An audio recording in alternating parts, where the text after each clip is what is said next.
Hey, everybody. Welcome back to the SCB Steelers Podcast presented by DeckRoofing.com or Deck Roofing Incorporated, I should say. It's Jesus, you'd think I'd never done this before. Have you done this before? It's weird. There's times I mean, we took a week off because I had a sinus infection, which I guess to get overly grotesque, but you get drainage and it affects your throat. So I couldn't talk for like 3 days.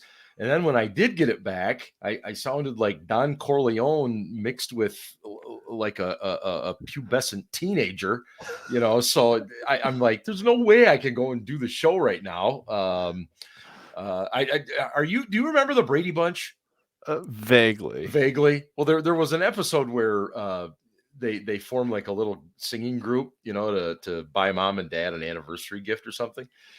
And Peter starts to go through puberty, and so his singing voice gets all messed up, and that's what I felt like. It just kind of felt like that. But yeah, believe me, you're not missing anything if you didn't see that one. Wow. Anyway, welcome back, everybody. And as you can see, Ian's joining me, and Ben is a world traveler right now. He is, we think he has arrived in Arizona. We're not 100% sure, but we're hoping he can jump on here in a little while and give us his thoughts on the Seattle game and what's gone on through the bye week. And as we get ready for Cleveland. And I know one other thing we were talking just before we came on here, the about what to talk about, and the idea. A lot of people are calling this a must-win game, and I don't know that it is. I get why people are saying that, but they could lose. They could be 3-4, but then they could beat Chicago and Detroit and be 5-4. And Cleveland hasn't played Baltimore yet. And we obviously know Cincinnati's at the top of the division. That's a whole other topic. Yeah, how about that? Who's unbelievable, man? I mean, I think we all knew Burrow had it in him, that he was going to be a really, really good quarterback. We just didn't know if they would have enough to protect him. But their defense has come along a lot faster than I thought they would too. I mean, they've been impressive, especially how they were able to slow Baltimore down. I mean, you don't stop Baltimore. Nobody stops Baltimore, but they were able to slow them down a bit. Well, speed, and you said it, faster. They've gotten faster. They're much better on their edges now than I think they've been in at least my memory. But yeah, we'll get to all that stuff and a whole lot more. But glad to be back with everybody, and we hope everybody's well out there in podcast land. Before we go back to the Seattle game, let's kind of go to the elephant in the room, if you will. And of course, the last week has been a lot about Mike Tomlin. And this all started with a former Steelers executive, a guy named Doug Whaley, who he was a scout with the Steelers and then went on to, I think he was GM in Buffalo. Yeah. And he's trying to work his way into sports media. And so he's got a weekly appearance on one of the Pittsburgh radio stations now. And he's the one that first mentioned this Tomlin to LSU or USC thing. Ryan Clark took it a little further. And of course, Carson Palmer on the Dan Patrick Show also mentioned it. And so, Ian, did it have to be asked at the presser on Tuesday? I mean, Tim Benz is the one that did it from the Trib. And I've seen people ripping him for it. I've seen people praising him for it. Did he have to ask the question about these rumors? Did he have to? No, but they would have persisted if he didn't. So, I mean, I generally don't like Tim Benz, but I think he was just doing his job in this case, and it was something that was out there. And I don't have a problem with him asking the question, and I don't have a problem with the way Mike Tomlin responded to it. I think Mike Tomlin was rightfully angry that, rumors like that were out there. And Tomlin didn't deny that he'd heard the rumors. He knew they were out there. He was more insulted by the fact that they were out there, and then it was something that rose to the level of people needing to ask him about. That he's the coach of the effing Pittsburgh Steelers. He has, like he said, one of the best jobs in sports and one of the most stable franchises. The Steelers do not fire head coaches, and they stick with their guys. Bill Cowher had 3 straight losing seasons. Bill Cowher couldn't win the big game, and they stuck with Cowher. And it paid off in the end. And Tomlin's had similar success to what Cowher had, just Mhm. kind of flipped, right? Cowher won his Super Bowl at the end, Tomlin won it at the beginning. Right. And but if you stack up their 15 years against each other, the numbers are pretty similar. Yep. And I don't ever remember rumors about Cowher, going to coach college. After Cowher left the Steelers, there were lots of rumors about him going to Carolina or the Every Jets or year. wherever it Yep. was. Yeah. Yep. But those never really materialized into anything. So no, I mean, I thought it was handled fine from the media side, and I thought Tomlin gave a response, that pretty much put it all to bed, and we never need to talk about it again. Although I was a little bit disappointed because I would have liked to see our buddy Craig's reaction, who's a big USC fan and not a Tomlin fan, whether he would have had a bigger conniption if Tomlin would have remained the coach of the Steelers or gone to coach USC. So, Yeah. And I love you, Craig.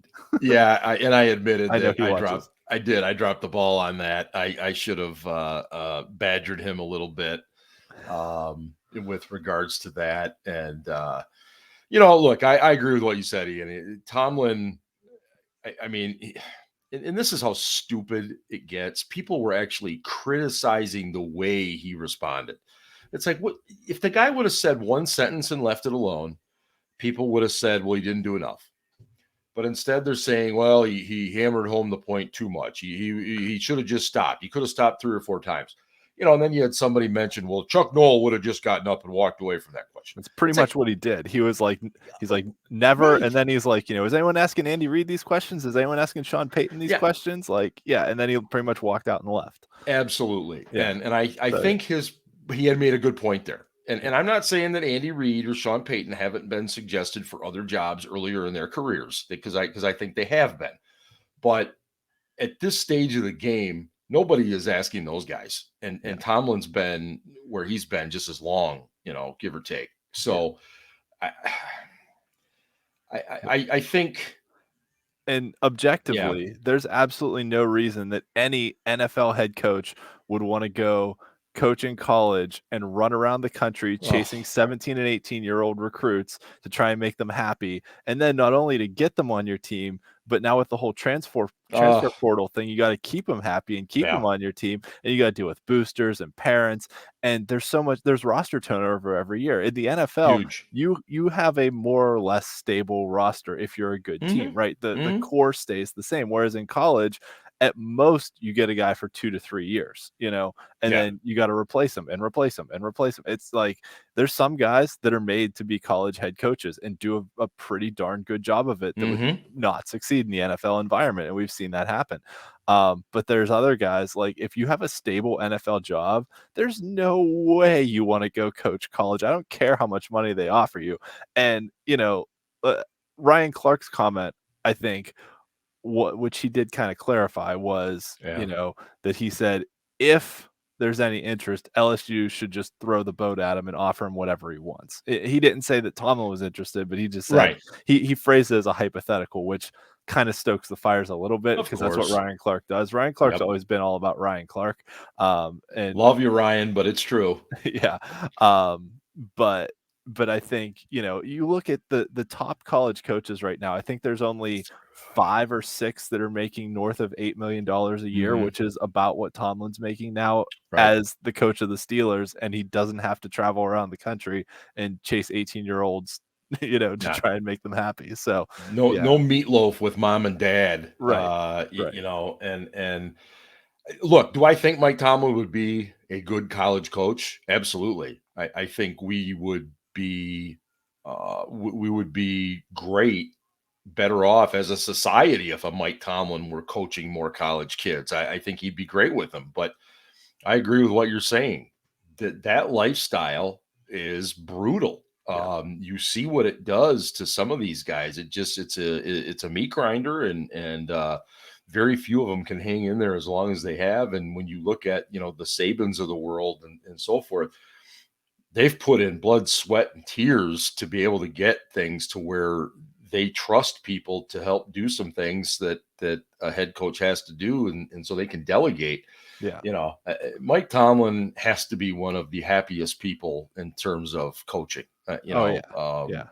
And and I think he looks at what could be coming as a challenge, and I think he embraces that. He the fact that he could be looking at a brand new quarterback next year, he could be working with a brand new general manager as soon as next year. And I think he's the type that would rather face it than run from it. Now, for all I know, who knows? Maybe he does leave after this year. Who knows? But I don't see it happening. He just doesn't strike me It's as that hard to kind of guy. believe, and maybe it's just because of how old I am. Like Bill Yeah. Cowher became the head coach when I was 6 years old, right? And Yeah. it seemed like Bill Cowher was the coach forever. And Mhm. it doesn't seem like Tomlin's been around that long, but they were both here 15 years. It's the same amount of Crazy. time. Yeah. But maybe it's just because of Tomlin became head coach when I was, finishing up college. And so Mhm. he's been the head coach for most of my adult life, whereas I went through a large developmental stage and learned a lot about football during Sure. the Bill Cowher era. Those were my Sure. formative years. So it just seemed like he was the coach forever. But Do you think that feeling would have changed if Cowher would have coached during the age of the internet and social media? oh And yeah, I mean, he obviously chat boards and stuff were a thing during the Cowher years, but social media didn't exist really. no, And and yeah. Cowher got ripped all the time in the Oh, regular printed newspaper of yeah. Cowher can't win the big one. Up there's another big game that Cowher loses. That was Yep. his MO, was that he couldn't win the big one all the Yeah. time. Yep. And until he actually won that Super Bowl, it was always Bill Cowher couldn't win the big one. He was 1-6 in AFC Championship games before 2005. Yeah. Lost So every one he had at home. yeah, Yeah, well, with the one exception. yeah, Yeah. the one Yeah. exception. That was Yeah. a game against the Colts, man. Hey, who was the Colts quarterback in that game? That was Mr. Khaki. That was Jim Harbaugh, who Yeah. he's got his hands full this weekend up What's there in he East doing now? Lansing. Well, hopefully he's about ready to lose to Michigan State, so we can actually get a real coach in there that knows how to throw the damn football. But yeah, that's a whole other story. Yeah. So, do you think this has distracted the Steelers at all from preparations for Cleveland? No, not at all. I don't either. No. I think it's a distraction to people who want to make it a distraction, Yeah. but I don't think it's bothered them one bit. You know, Eric Ebron spoke on Monday. He had some real interesting comments about himself. A lot of praise for Pat Fryermuth. Um, uh, Joe Hayden spoke yesterday and just talked about his overall love of Mike Tomlin. And I thought I don't know if you saw the line he had. He was talking to James Pierre. He said, "Man, I'm talking to James Pierre on the sideline at practice." Yeah. And Pierre looks over at me and says, "I can't believe I'm a Pittsburgh Steeler." And I think there's not many franchises in pro sports where people do that. Yeah. Where they look around and realize that they are in a franchise that is as wonderful as this one. Yeah. I think if anything comes out of it, that Mhm. Tomlin's response about never fired up the team more. It was more of a Yeah, motivator than a distraction. that And could be. I agree with you too, that I was even thinking about some of the guys that have wanted out of here and have left, let's Mhm. say Mike Wallace, right? He wanted out of here in the worst way. And now, anytime he's talking on Twitter, which isn't that much, but he still talks about oh, how great Pittsburgh Oh, was and he how much he does. loved it here. And, I mean, he went to Miami and Minnesota and Baltimore, and was he in Philly too? I think so. I mean, he ran the gamut of Briefly. a couple other places. Yeah. But all the guys who leave aren't always the happiest dudes. No, and I think it's a great point. I think it speaks to Tomlin, and I know where this goes with a lot of fans. Players that like a coach too much like that, I don't trust it, because then the coach doesn't have discipline over them, blah, blah, blah, blah, blah. I, I don't buy that. I think these guys truly, I mean, you're talking about guys like Brett Kiesel, Casey Hampton, um, Chris Hoke. I've heard these guys in recent months talk about their love of Mike Tomlin. Mm-hmm. And you're not going to get that from former players just for the hell of it. I mean, these guys don't have anything to gain. They don't have anything to lose. They're retired Right. players. So I don't buy that whole, well, if he's a player's coach, then he's not the kind of coach you need. And I think that just gets blown out of proportion at times, big time. Yeah, and I think some of it too is that, at least from what I can tell, some of Tomlin's management style is to treat his players like grown-ups rather than like children. Yeah. And that he he knows his players are professional football players. He expects them to act like it, but he also gives them the freedom to be like, hey, you're a grown man who can make your own decisions. If you make bad decisions, I'm here to help you. And, I want to steer you back on the right path, but like, I'm not going to, be so strict, like, some of the, like Tom Coughlin, for instance. Yeah, he Right. won 2 Super Bowls with the Giants, but like everybody hated him. Even in Yeah. Jacksonville, everybody hated Yep. him. And he didn't do crap in Jacksonville either as a coach or as a general manager there. And it's just, but I think that's the thing where if you impose such strict, rigid discipline on people, you don't let people be people. Like look at Tom Brady. Who knew that Tom Brady had this kind of personality after getting out of New England? That's a really good point. Look how much I hate Tom Brady objectively just because of everything he's done to us over the years. I know what you're saying. He's pretty damn funny. Like he posts these videos on Twitter and he's out there like tweeting at people and making photoshops. I'm like, damn, this dude's hilarious. Like if I didn't hate him for kicking our ass all these years, like I kind of like the guy. But I still hate him for kicking our ass all those years. And then you end up hating yourself for admitting that you actually like the guy. Yeah. Believe me, I've been there a million times, especially in the last year since he's been with Tampa Bay. I do. I find myself going, that was kind of funny. I don't want to admit it, but I will. Right. It's like, how is he the greatest quarterback to ever play the game and so damn good at Twitter? Like this shouldn't be this good at everything. Yeah, exactly. Just hate people like that. Yeah. The one other thing too, just to kind of close out the Tomlin talk is, just talking about how he's respected and stuff. And he'd be the first to tell you that he's mismanaged players. Mm-hmm. I think there's been some guys over the course of his career that he tried to teach or tried to coach and work with as adults, and they responded immaturely and maybe didn't always work. And I think Tomlin would admit that. And I think many coaches would admit that they don't connect with every single player. And that's just the hard truth of it, to be real honest with him. So, hey, just a reminder that we are brought to you by Deck Roofing of South Florida. Deck serves Broward and the Palm Beach counties.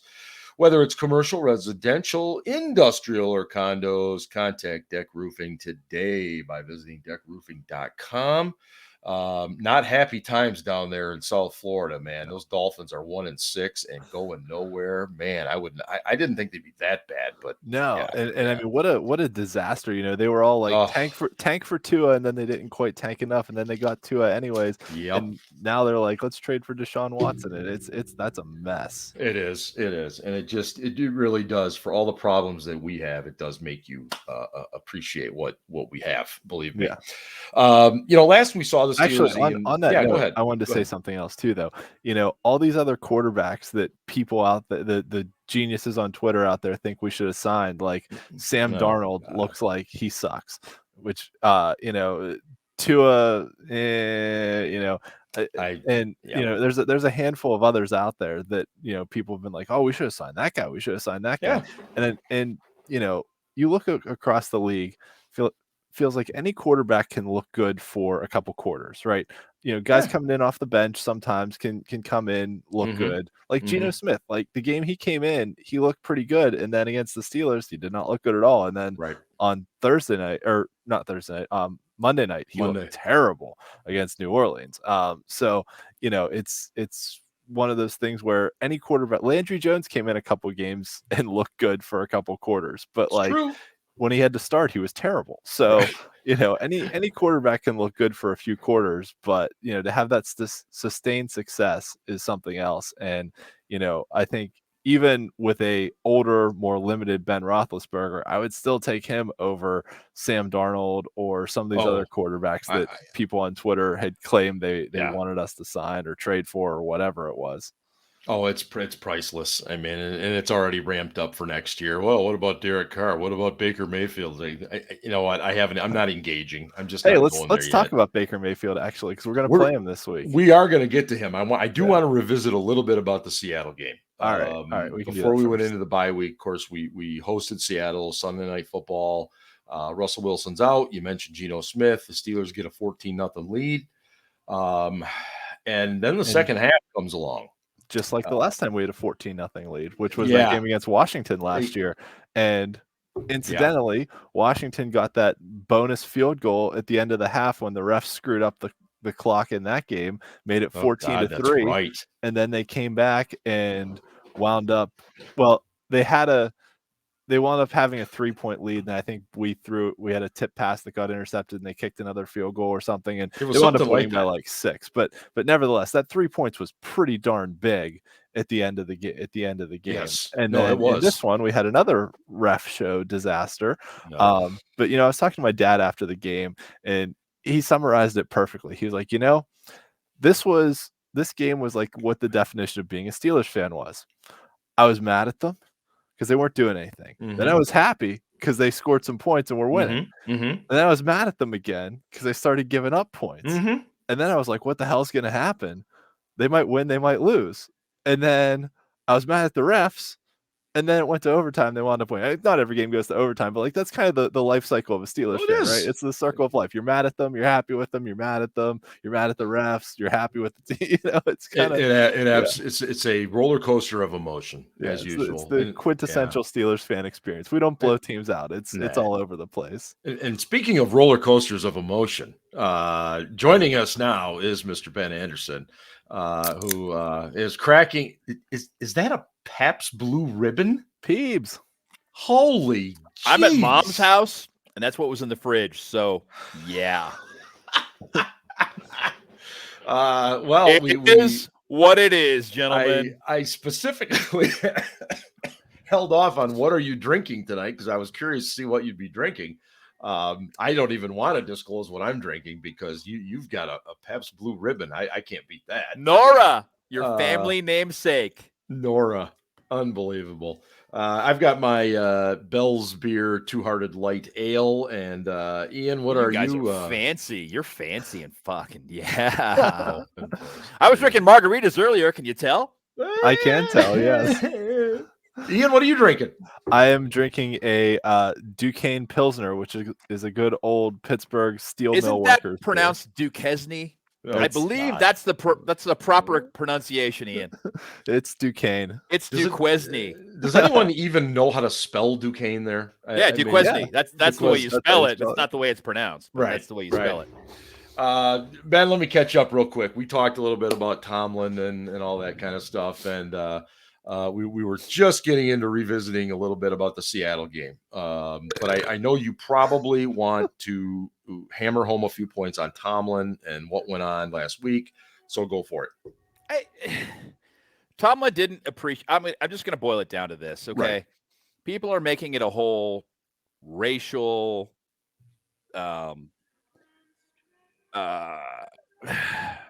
basically they're making it a racial issue. I don't think it is. I think Tomlin didn't appreciate the fact that he was being used to prop up the visibility of an open coaching position in the college ranks. And he was like, this is a bullshit. Why are you guys even asking me about this? Seriously, This is laughable.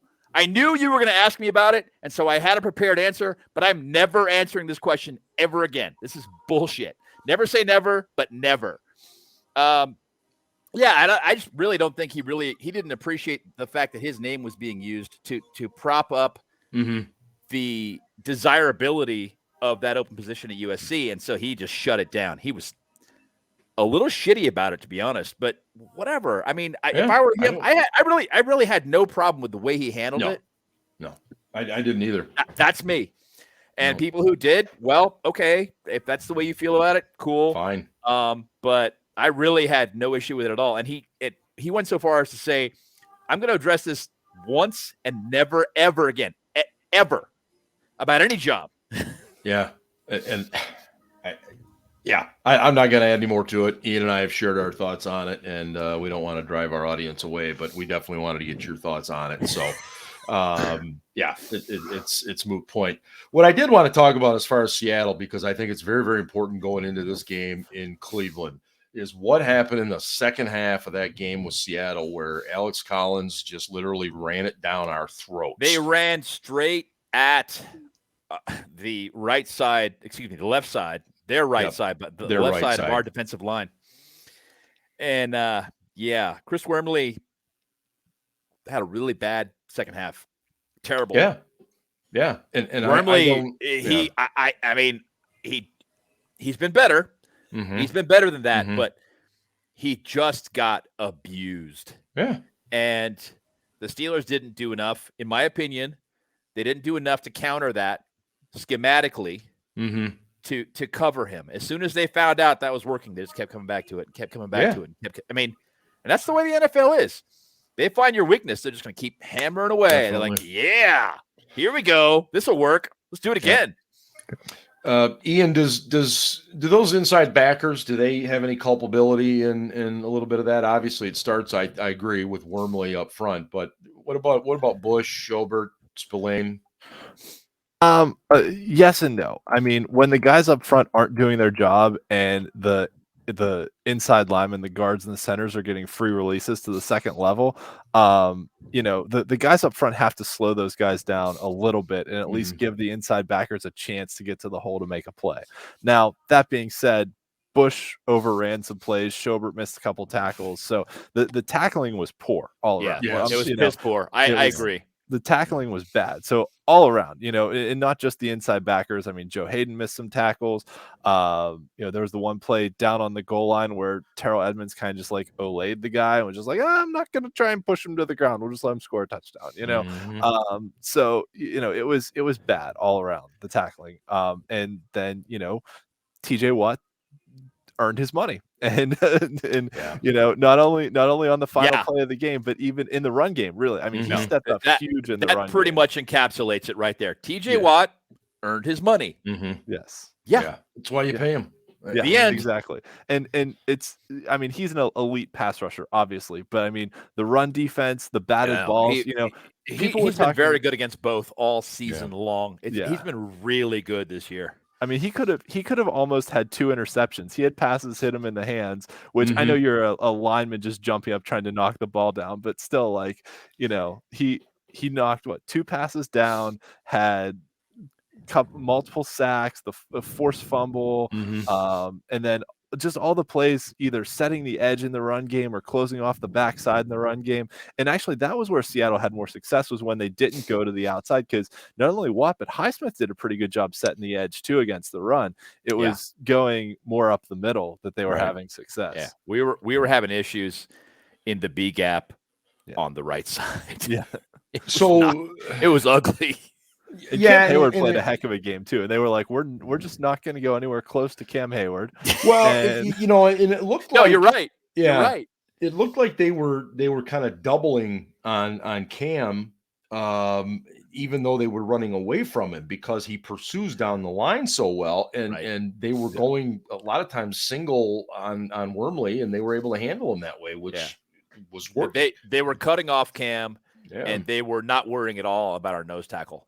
Whoever that happened to be, they were just like, whatever. That's a guy. Well, 1-on-1, it's fine. No doubt. So Wormley, though, just that was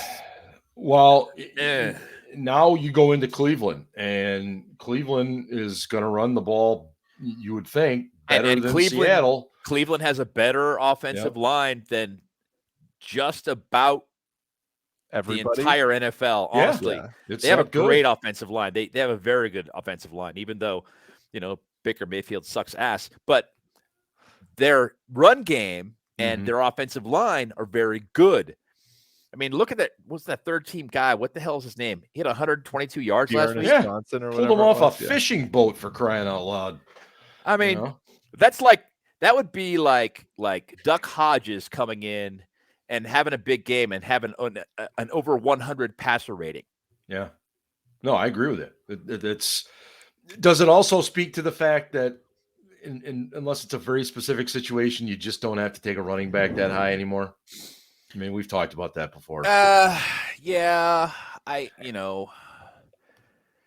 If you want a premier talent, you've got to take him where you got to take him. Yeah. And I think the Steelers.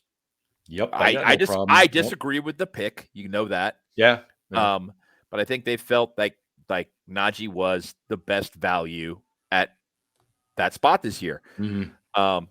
Personally, I would have traded up and taken an offensive tackle. I mean, they traded up for an inside linebacker. We're not traded up for an offensive tackle. Make that guy the centerpiece of the offensive line for the next decade. What's wrong with that? I think it's, but they didn't do that. But yeah, if you put an average back behind a great offensive line and you get him to the second level every time, yeah, he's gonna do some damage. I did not see the injury report today. Pretty much the entire roster of Cleveland was on it yesterday. And so I don't know. I know Mayfield was limited yesterday. Was he a full go today? I'm not 100% positive, but he's obviously very good when it comes to play action. That's where his skills thrive.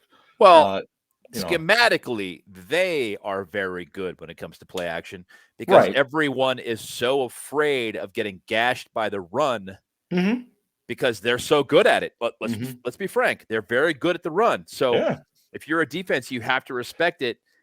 And teams overreact it. They overplay it, which gives Baker an advantage, and he takes advantage of it. I'm not going to say that Baker is very good at anything, honestly. And he's an NFL quarterback, and he's a starter. Okay. Yeah. And by virtue of that, one of those 32 guys, he's a franchise quarterback. And those are rare human beings. They are. He's 300 times the athlete that I am. That said, he's not a good NFL starter. He's the beneficiary of a very good run game. Very good run game. Outstanding run game. Yeah. Oh, for sure. And so when the play action is able to go off the real good running game, Ian, is he successful because guys are that much more open? They are that much more open. And I mean, Baker also is a bit of a gunslinger. He's willing to throw the ball into tight windows and try and make things happen. And he's got damn good receivers. I mean, Odell Beckham's taken a step back, but he's a really good receiver. Jarvis Landry's a hell of a receiver. And even Donovan Peoples-Jones is, a pretty good deep threat that has the size. I mean, his big thing is he's got the size to just out jump defensive backs down the field.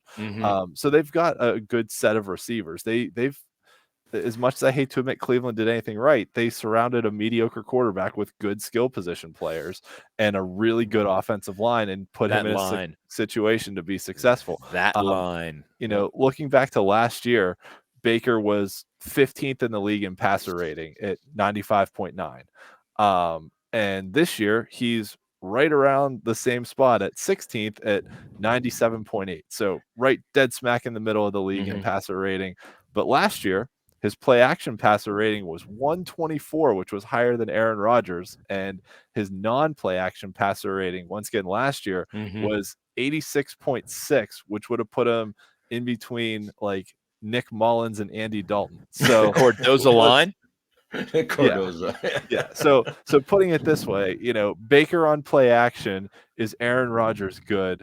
Baker normal drop back is like, Andy Dalton bad.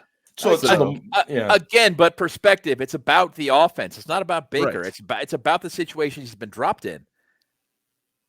Yeah, but if he was just in a straight though is that if you, and it's not easy to do because of how Cleveland runs their offense, but if you get up on them and take their running game out of it, if you stop the run and make Baker beat you, he's not good enough to beat you on his own. It's a team that runs the ball that well with that line. Pretty tough to stop the run with that line and those running backs on top of that. It's tough to stop. Yes. Imagine Najee Harris with that line. Yes. Yeah. Well, sick. Or imagine if we had drafted Nick Chubb instead of Terrell Edmonds. Question. Yeah. But but we would have hated the pick because it was running back in the first round. And Tomlin runs the wheels off running backs in 5 years, and we'd have been like, yeah. But back to Mark's other question too about like, does having Dearness Johnson run for a bunch of yards devalue running backs? I think it's more that if you have a certain style of offense you want to run and know what kind of running back fits that scheme, you can find guys anywhere that fit that scheme, right? San Francisco's done it for years. They have a mold of running back, and whether it's Raheem Mostert or JaMychal Hasty or, whatever next guy, Trey Sermon, next guy up, they plug and play. Trey Sermon's a pretty good talent, especially, behind that line. Yeah, they have the line in front of it, and they have guys that can run a certain type of offensive skill set, and it pays off for them. Same with Cleveland, right? They're out there running the same plays. They just know this is the type of athlete we need to run our offense. And whether you find them on a boat or you find them in the, first pick of the second round, they took Nick Chubb second, top of the second, top of the second. Yeah. Right. Exactly. So, or whether it's, Kareem Hunt that you pick up off of waivers because he got run out of Kansas City because of his own stupidity assaulting people. But nevertheless, it is what it is. You can find guys anywhere once you know what kind of system you want to run. The problem the Steelers have gotten themselves into is they're like, we're going to have a lead back who can do everything. And then we're going to have a short yardage back who can only do one thing. And then we're going to have this scat back who can only do one, who can't block and can just catch passes. But when one guy gets hurt, because running backs aren't that durable in this league, they don't have someone they can plug in to do everything. And that's what happened the last few years with James Conner. When James Conner got hurt, Benny Snell couldn't do everything. Anthony McFarland couldn't do everything. Recently departed Jalen Samuels couldn't do everything, but they still were trying to plug those guys in every play. It just didn't work. Do you remember that game versus the Patriots that Jalen Samuels played? Yes. I will always have an appreciation for him. He'll always have a place in my heart because of that one game. One game. Yes. Yeah. But since then, he has been shit. No, yes. I think that knee injury, I don't think he's ever come back. I think it was the knee injury, and I think that New England was playing two deep safeties on us and basically said, we'll let you run the ball, but we're not going to let you beat us with the pass. And he was super effective. Super effective. When we needed a third down, he got it. When we needed a block, he got it. Yep. He had a hell of a game that day. No, he did. And, just going back to the whole thing with Benny Snell, and McFarland not being behind, a lot of people are talking a lot about Connor. Connor's having a real nice season in Arizona. And I wish we wouldn't have got rid of James Conner. Connor's he doesn't have a great average per carry. What he's got is a bunch of touchdowns. But he's also got a good offensive line. Yep. And receivers that are a threat on every down. And he's healthy. Yeah. He's also healthy right now. That was always the knock on Connor was his health. It wasn't his ability. Mark, he's healthy because he's a backup. Right. He's not a role player. Right. He's not an every down guy right now like he was in Pittsburgh. No, but what I'm saying is that I think a lot of fans don't understand the point you just made. They just see, James Conner's got a bunch of touchdowns, so they think he's probably the workhorse and he's doing great. Why didn't we keep him? Well, again, he's not getting nearly the wear and tear. Let's trade Melvin Ingram for James Conner. I'm like, are you fucking high? Can Conner play offensive line?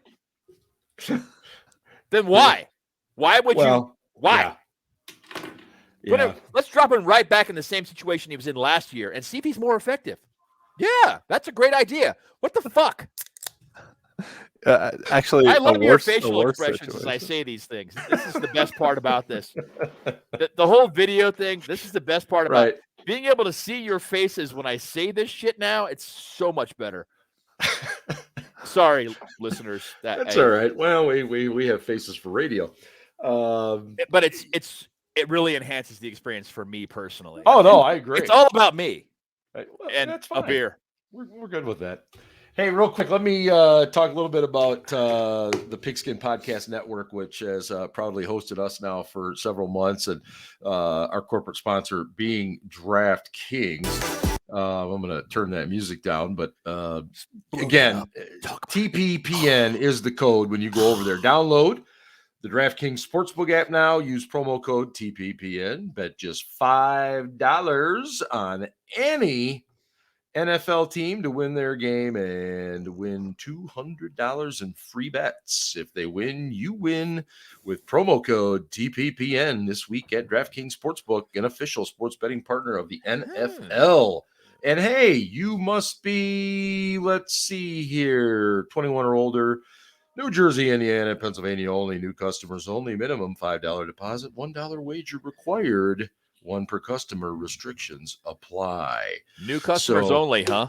New customers only. Yeah, that's that too bad. is. I know some degenerates. I was going to give the code to. Well, we all know plenty of degenerates. That's for sure. Well, hey, they're degenerate gamblers, so they probably have already bet there. You mentioned the Ingram thing. I mean, here's the thing. In my opinion, our depth there is zero. It's nothing. But yet you've got a guy that clearly isn't invested in being in Pittsburgh. Okay, let's talk about that whole dynamic for a second. Yeah, so that's what let's do that. He's seen his snap count drop in the last 2 weeks, and so he has decided that he wants to maximize his ability going into free agency next year. Sure. And try to latch on someplace else where he can play more. I don't blame him for that. Nope. Conversely, if you're the Steelers, you got a guy on a 1-year contract. How much value does that present as a trade? You've also got, as you just pointed out, very little depth at the position that he plays. That really doesn't benefit you to trade this guy away. So what's the upside? Somebody's got to come in and really give you, I mean, what do you think the Chiefs offered? A 6? I'm guessing. Maybe a 5? Yeah. I'll tell you what, we'll give you a conditional 5. If he plays enough snaps, we'll give you 5th. Fuck you. Are you serious? Look at our situation. Yeah. No, and I understand the guy is going to be a free agent in March. And if you're the Chiefs, you don't want to give up a lot for a guy who's going to give you half a season, rent a player. But if you're the Steelers, you're like, yeah, but this doesn't really work out. This doesn't work for us. So, no. Yeah. Ian, is there any way that they can increase his snaps without decreasing those of Watt and Highsmith? Yeah, use all 3 on the field at the same time, which they've done. Right. How do you do that? Hi, Maggie. Yes. Maggie's with us. She's awake now. Yeah. See what she thinks about Melvin Ingram. Why did you have to go and wake Maggie up? That is not okay, man. That's not. I know.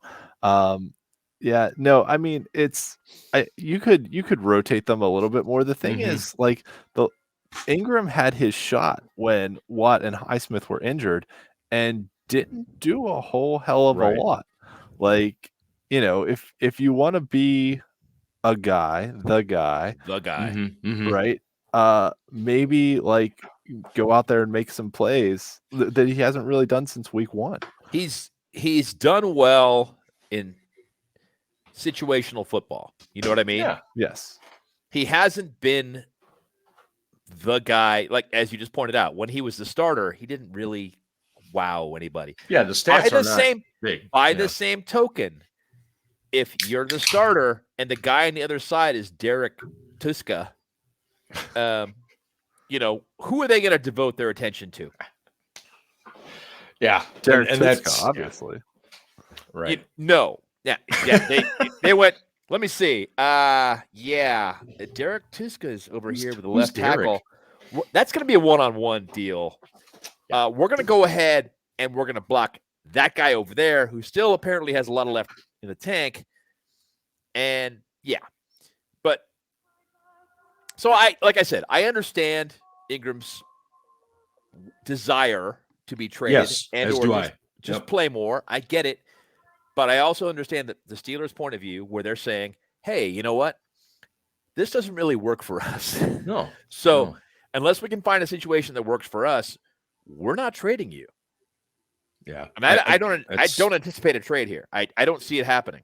It would have to be something that is outrageous. It would have to be either a player that they needed at a position they needed or a pick in the 4th round. I would say 4th minimum. It would have to be 4th to even get them to consider it, considering the lack of depth. Because I mean, they don't have a whole lot of draft capital moving forward because they burned a lot of it. But yeah, if they came in and said we'll give you a 4, you got to think about that. You would have to think about it. Maggie's squirming. She is. She's about ready to pull Ian's headset off. She is. I know. Let's talk a little bit about Steelers offense. We've seen glimmers against both Denver and Seattle that the offense was progressing. They're going up against a pretty decent Cleveland defense here. Now defensively, Cleveland has kind of been gashed by teams like the Chargers, the Chiefs, and the Cardinals, all pretty good offenses. And, they've done well against teams like Minnesota and Chicago, not exactly juggernauts, if you will. So what do we expect the Steelers to do coming off the bye, Ian? Well, the biggest injury news actually might be that Denzel Awards going to be out. Also Greg Newsome, their first round pick out of Northwestern, I believe, may also miss this game. So Cleveland might be down 2 cornerbacks in this game. So they're and Cleveland's given up a lot of passing touchdowns this year. So there's going to be room to exploit them through the air. The question more so exploitation. Can our quarterback take advantage of that and actually push the ball down the field? And what are you saying, Ian? Go after them. What are you saying? I'm saying that Ben at times this year has been either reluctant or not had the time because the offensive line blows to throw the ball deep down the field and actually challenge defenses. So defenses that's fair, except you left out the part about he's not been real accurate in long passes this year. No, he's not. You're right. And also that the receivers haven't been, and don't get me wrong, he's also thrown some dimes on long passes this year. He's thrown some absolute dimes. You're like, that's the guy. Here it is. He's back. And then he throws a couple more, and you're like, well, what the fuck was that? I feel like Ben and Deontay Johnson have a really good thing on that go route down the sideline, but for some reason Ben and Chase Claypool just aren't hooking up. And some of it's Chase not making plays on the ball. Some of it's some of it's Ben making bad throws. It seems like Chase and Ben aren't on the same page. Yeah. About where Chase is supposed to be. Yes. Like Chase sees one thing and Ben sees something else. And Ben puts the ball because Chase needs to see what Ben sees. Right. At the end of the day, because Ben is the guy who's delivering the ball. And he's not seeing that through Ben's eyes. He's seeing this thing. He's trying to pull an AB. And AB used to ad-lib all the time, and Ben was just like, God damn, he's so fucking good. He went that way? Fine. Right. Fine, I'll throw it that way. Yeah. But Chase is not there yet. He can't just ad-lib and freelance situations. He's not that guy yet. He doesn't seem to be... If he's supposed to run a dig route, he should run a dig route. Right. No, I agree with you. I don't... And even Johnson, too. We know Johnson has issues reading the same thing that Ben reads as well. They've had their misconnections at times. It strikes me a little odd with Claypool. When he came out of Notre Dame, he was really, really good at high pointing the ball, as athletic as he was, tall as he is. And really good at, bodying people out. Yes. Yeah. And now he's kind of... It's like he's falling backwards rather than going up. You know what I mean? That's kind of what great analogy. Yes. Yeah, that's what I've seen in recent weeks, and I don't know why. Ian, you got a theory on it? I don't. It seems like he's just not going and high pointing the ball right now. No, and the only theory I could come up with is that maybe he's trying to do more to catch it in stride rather than because when you go up to high point the ball, you're not coming down in stride. You're coming down flat and then having to start again. That if he's trying to catch it in stride, then he's going to continue running and do that thing where you kind of shrink down and lean your shoulders back into the ball and let it come over your shoulder. But yeah, which just invites those shorter DBs in to make plays. Exactly. That he has the size that those shorter defensive back shouldn't even be an issue for him, and No. they are. And yeah, I think, you know, when you go up and high point the ball, which is why, like I said earlier this year, that Chase Claypool would be a great receiver with Mason Rudolph at quarterback, because Mason throws these moon. Listen to me, hear me out. Mason throws these moon balls, right? That Chase, he's not going to catch him in stride, but he can just go out and basically stand there and out jump a defensive back for it. That, you know, Okay. go back and look at that. I wouldn't use the word great. Okay. Statistically good.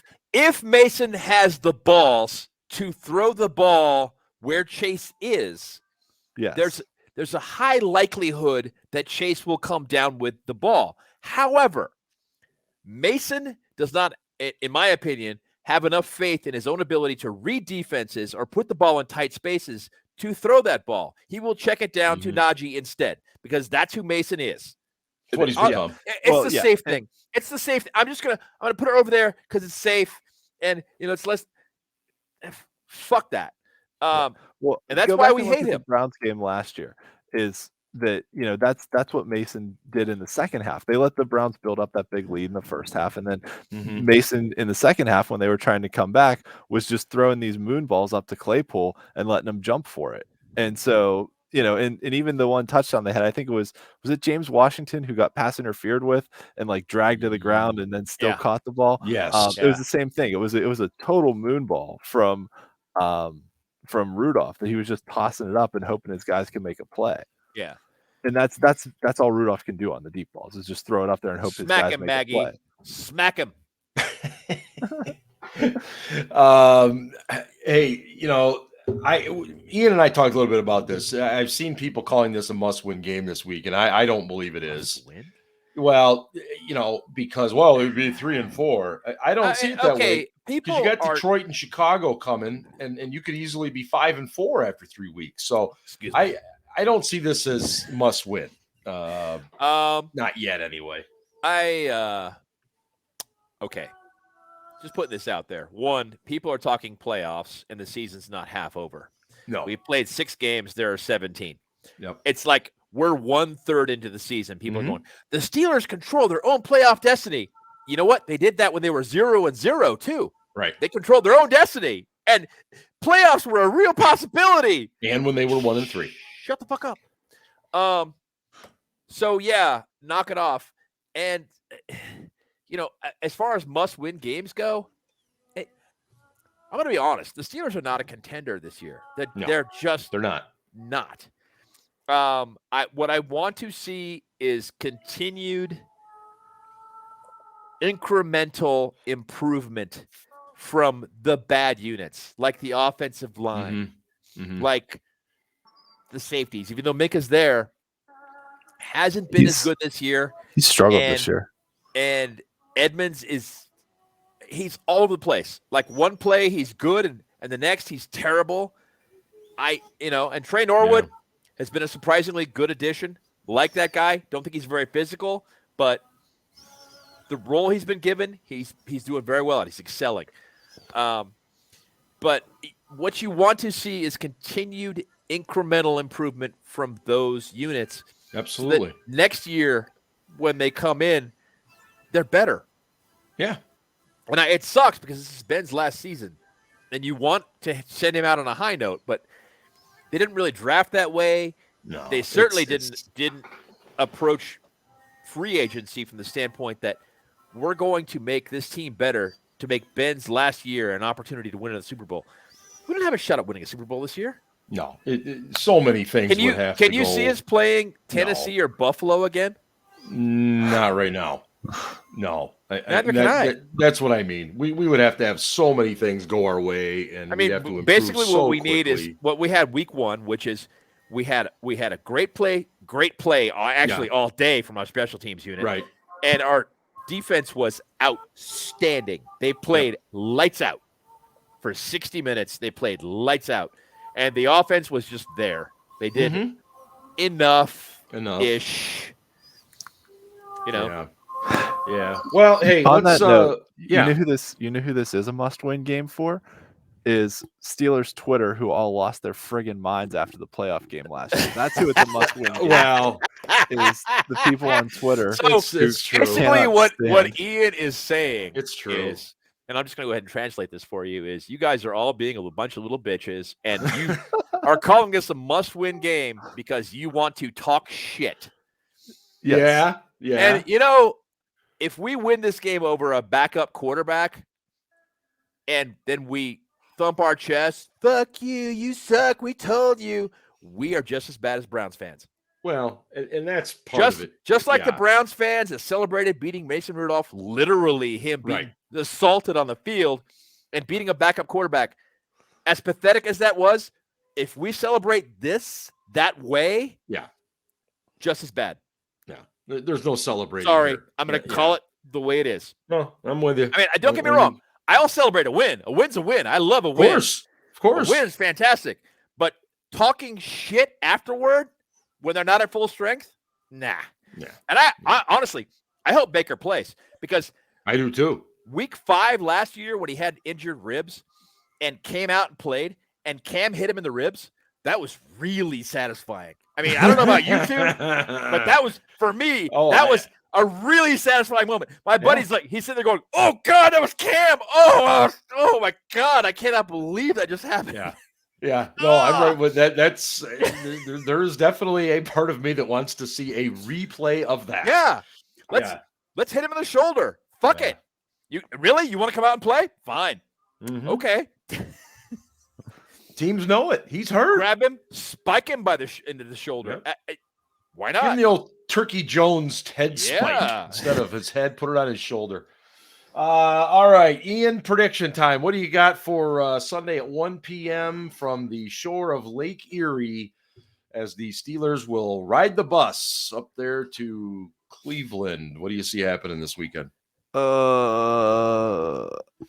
I really want us to win this damn game. I'll say he wants to talk shit. He wants to talk shit on Twitter, specifically on as does Twitter. Maggie. Yes, as she does. I'll well, say Maggie's got. We actually should start a Maggie Twitter account. We should. We definitely should. There she is. Hello. Hi, sweetheart. Yeah. All right. I'm gonna say Steelers 20-17. Got it, Ben. What do you got? I got Steelers 21, Browns 20. Holy crap. Everything in me says the Browns will run the ball. We will struggle to stop it. They'll hit a couple of big plays and play action, and we'll just come up short. But I got this weird feeling we're going to win this game Sunday. I don't know why. Boz has been kicking the ball well. Right. I think we're going to, get a couple of big plays, and I'm with you guys being close. I think it's going to be somewhere like 23-20. We're just going to find a way. And again, either outcome would not surprise me, but that's just kind of the feeling I got. So anyway, that'll do it for us on this episode of the SCB Steelers Podcast presented by Deck Roofing Incorporated of South Florida. And for these two gentlemen and little Miss Maggie, he this uses is the word Steel very Dad, loosely, very, very loosely. very. And hey, go Steelers. Ravens suck.